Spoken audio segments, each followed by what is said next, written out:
Selamat pagi Bapak Surata dan Bapak Hamid selaku penguji ujian praktikum SMA Negeri 28 Jakarta di mata pelajaran biologi. Saat ini saya ingin mempresentasikan hasil penelitian saya yang berjudul pengaruh intensitas cahaya terhadap pertumbuhan dan perkembangan tanaman kacang hijau.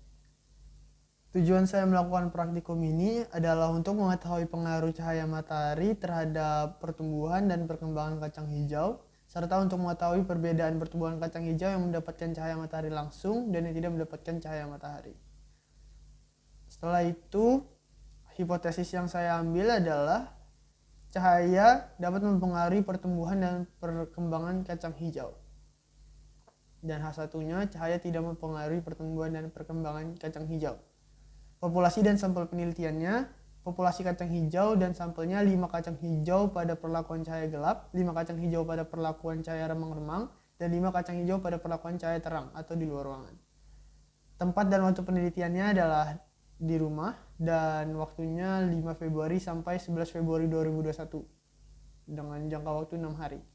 Variabel penelitiannya, variabel kontrol, wadah, kapas, biji kacang hijau dan penyiraman.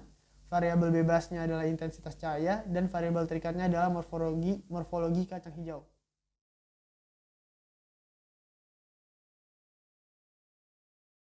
Apabila ditanam di tempat gelap, maka kecambah akan tumbuh lebih panjang daripada normalnya.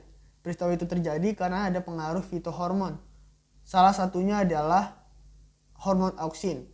Fungsi utama dari hormon auksin ini adalah sebagai pengatur pembesaran sel dan memacu pemanjangan sel di daerah belakang meristem ujung.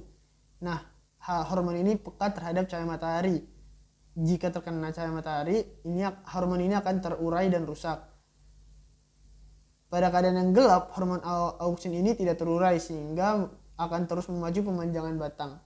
Akibatnya batang akan lebih panjang jika ditanam di tempat yang lebih gelap, namun memiliki kondisi fisik yang tidak sehat dan cacat. Batang terlihat kurus tidak sehat, warna batang putih pucat dan daunnya warna kehijau kepucatan. Tumbuhan ini mengalami kekurangan klorofil karena tidak mendapatkan cahaya matahari yang cukup. Jika ditanam di tempat yang terang, maka kecambah akan tumbuh lebih pendek daripada yang ditanam di tempat gelap. Peristiwa itu terjadi karena pengaruh fitohormon, terutama hormon auksin.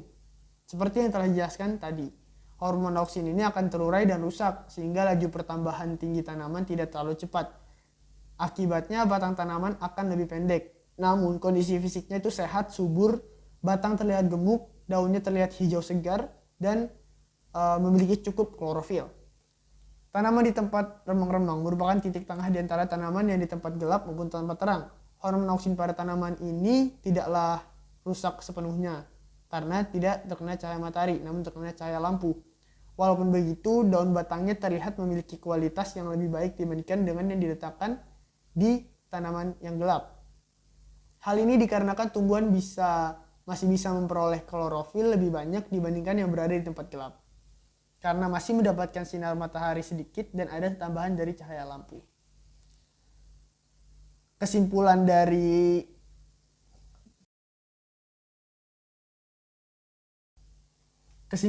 penelitian yang saya lakukan ini adalah cahaya dapat mempengaruhi proses pertumbuhan dan perkembangan tanaman, namun banyak sedikitnya cahaya yang dibutuhkan tiap tumbuhan berbeda-beda. Begitu pula dengan tumbuhan kacang hijau.